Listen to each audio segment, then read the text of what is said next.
Hi, this is Sarah V, and I'm coming to you from my home. I call it kind of my spa home. And I wanted to come on and give you a video testimonial from not only one of my no matter what women, I call them, but I wanted you to invite you in to her perspective on my retreats that I have been offering to no matter what women, if you will.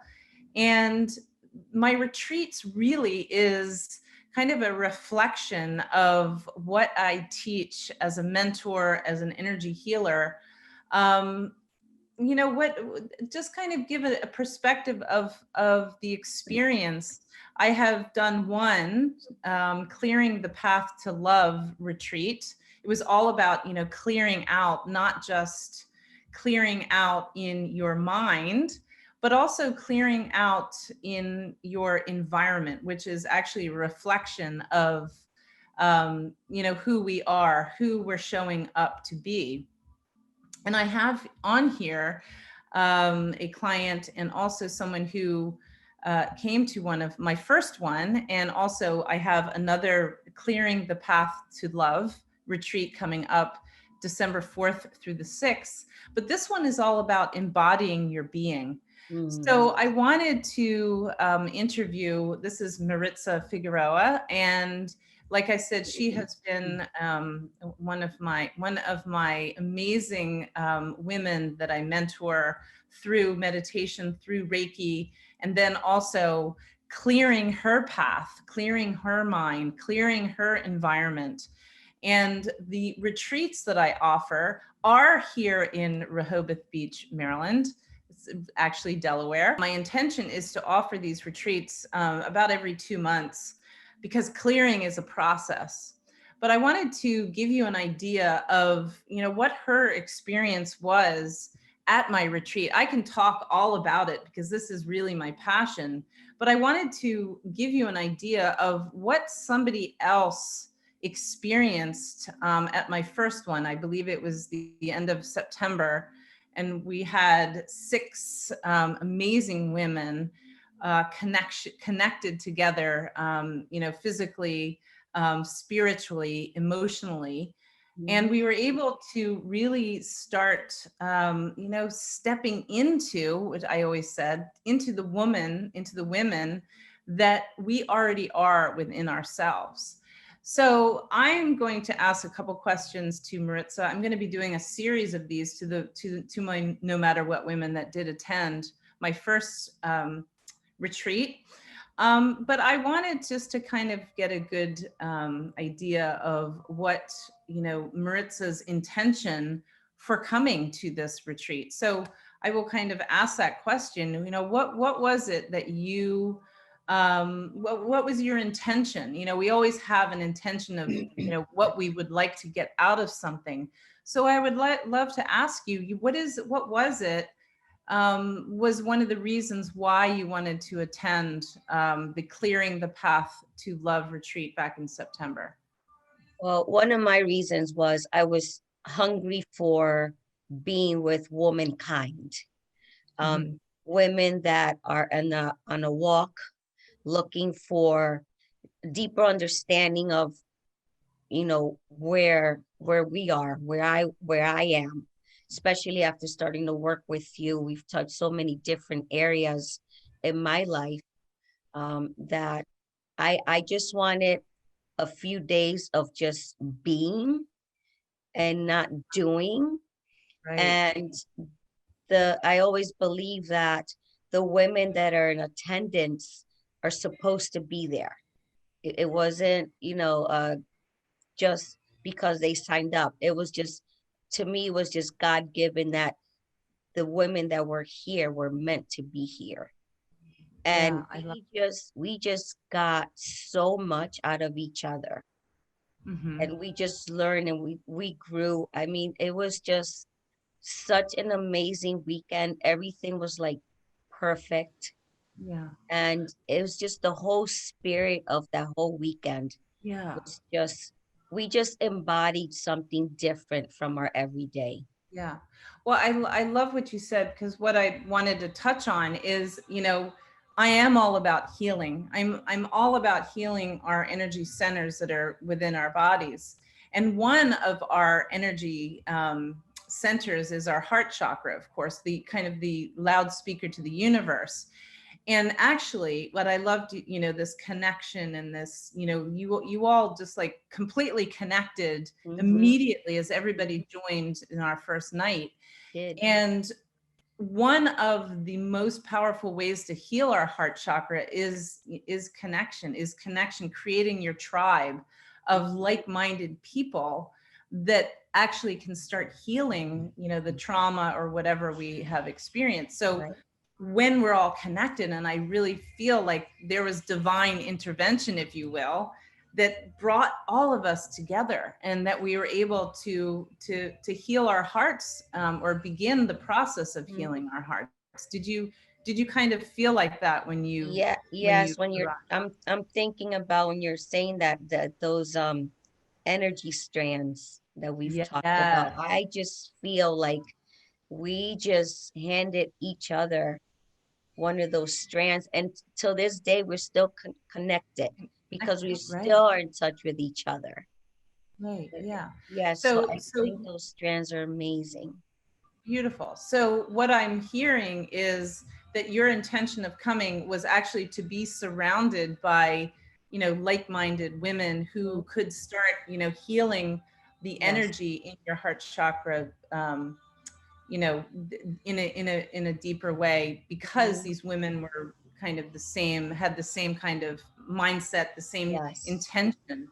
So I Mhm. love that. So what so during the experience, so for those of you watching, when I have these retreats, we come in on Friday and we have, kind of a get to know one another session. We do meditations, we ask some questions, and then the full day on Saturday is filled with, with really the content of it all.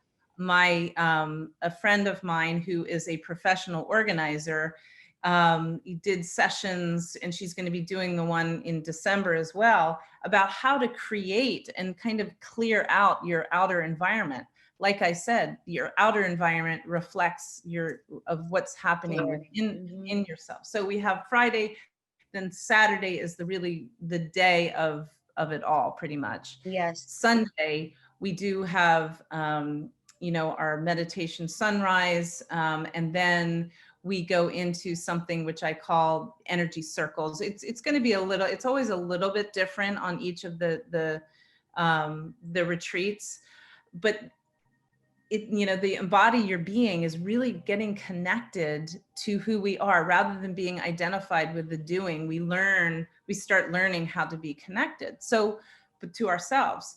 So what did experience, on that Saturday? Because that was really the the That was the the meat of the day. the meat of the whole retreat. Mhm. And we start out, I am all about the food that we eat. I am all about how we surround ourselves with beautiful environment, calm. And I don't know, Mhm. maybe, did it feel like a Yeah. spa? Oh, no, it was for me calm. Starting my day in calm will kind of just set the rest of my day. Yeah, And right. this is also something that I've learned working with you is we have to set that intention. And I set my intention that morning. I got up really, really early and I did my quiet, my meditation, and set my intention. And that whole day was just everything that was done and talked about. I just inhaled it because I was so hungry for that. Yeah, And it just touched every part of my being. right. Yeah, It was just, I mean, I left so refreshed and so renewed. And yeah, then I that's love that. exactly what a retreat is supposed to do. I love the renewed, because we all have that renewal inside of us, but we forget Hmm. to we do something for somebody else. So Right. this is really, really good opportunity to come in and renew yourself, Hmm. because we forget, like we constantly are Right, doing for everybody else, so we forget to renew. I right, love that. right.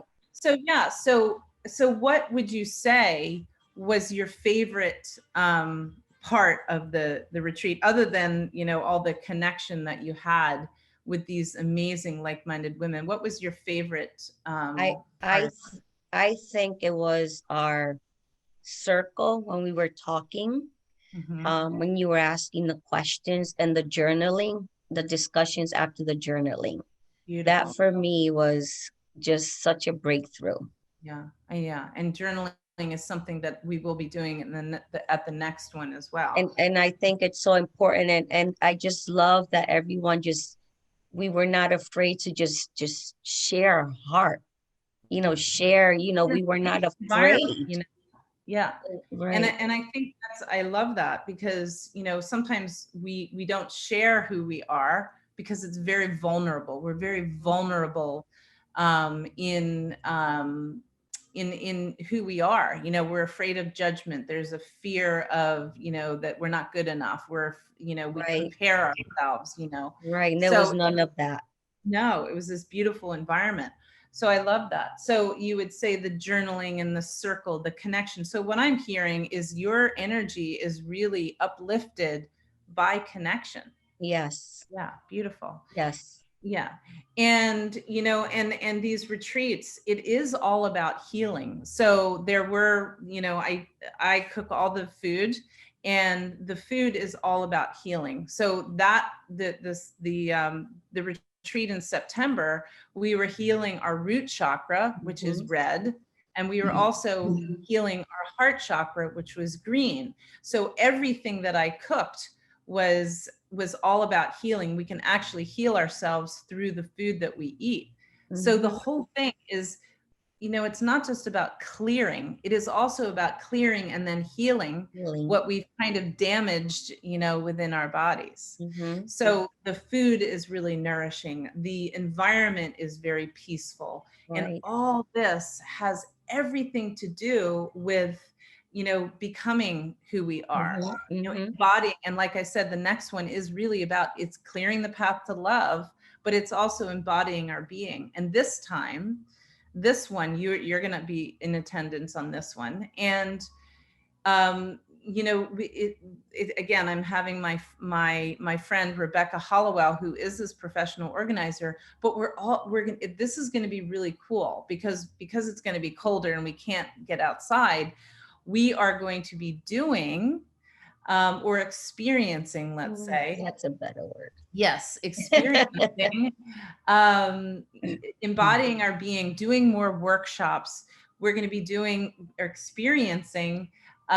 She is going to be helping the women that are coming to learn how to get in touch with their being through their environment. We're going to be doing and the word has just slipped my mind, vision boards. Yes. Vision boards, in order to embody our being on the outside, and then I do the embody your being in your mindset, in your body, and energy, and letting go. So there's And so many work, it's more of a workshop, you know, and we're going to be actually experiencing yeah, um, I wanted to share what Rebecca did with the setting up your sacred space. yes, And I have taken that and ran with it, yes, because I have set up, I wish I had pictures to show. I decided that I'm gonna take my environment back and set up my sacred space. yeah, And I've done it, even setting the table for the holiday. That's yeah. setting up your sacred space. I love that. Yes. Because, you know, our people just don't understand how How important our sacred important it space is. is. You know, they're like, well, you know, I'll just, you know, be organized. But actually, it completely reflects what is happening, you know, within ourselves. Yes. And my sacred space might be a little over the top, but it really but it really is, you know, mirroring what I'm feeling, this joy and happiness, this Hmm. being connection Hmm. that I'm feeling within myself. So I'm able to express it. And this is why retreats are really important, because I want Yeah. to not only guide my no matter what women to their being, but Mm-hmm. I want them to be in, in my environment that is inspiring, that is, wow, I didn't even think about putting, candles and all, this is all Right. my cayenne and Anything. my Yes. stone. But I want to inspire women, like your outside can inspire you to become Yes. whole, connect to your Yes. being. And I just want to say that, you know, it should not always be at retreats that you feel this way and Right. embody yourself. I mean, this is something that you take with you and you expand and continue to expand because sooner or later, like you say, your inner Hmm. and your outer are gonna be one. Yeah. And you could live a retreat every single day. Oh, I love that. Live a retreat every single day. Yes. Your mind should What? Right. it doesn't have to just stop as soon as you walk out the door and leave the retreat. That is an inspiration for you to say, wow, I did this for 3 days. Let me Yes. continue this. And but I want to touch on that because ego will make up any excuse for you not to be there, because what I always say, it's death to the ego. So if you start taking care of yourself, Mm-hmm. it's death to the identification to your ego. To that old and programming, and yes. so there'll be, I can't afford it, I don't Mhm. have time, I'll do it next time, whatever. It's just going to be an excuse. And the investment Oh that my we God, make yes. towards ourselves is this we create this exchange that, when you Yes. invest in yourself, you actually are getting it back with feeling, Yes, it's feeling I've learned you can't worry about the how. You just right, have to, right. like you said, that investment in yourself is Mhm. huge. And Yeah. if your heart and mind is in it, guess what? That investment is going to come about. Yeah, right. Yeah. And and I love this because it is just going to, we just have to just take that one little small step and do this for ourselves, because if we don't, we're going to keep making excuses, and we will not become who we're put on this earth to be. Right. We'll just keep creating one excuse after another. And Mm-hmm. sometimes the reason why people sometimes don't make an investment in themselves, or they don't create that energetic exchange, is really because there's nothing tangible Right. in that investment in themselves, until they start feel like, I remember, like, well, this is not going to do anything. But the more I invest in myself, I am actually reaping the rewards of all the things that I've actually done for myself, from all the mentorships that I've done, all the training and Yes. learning I've done. Mm-hmm. It was hard to take that step, but It is. now I realize, and doing all these things for myself, yes, it's an exchange, and you send the money out, but you are actually, reaping the reward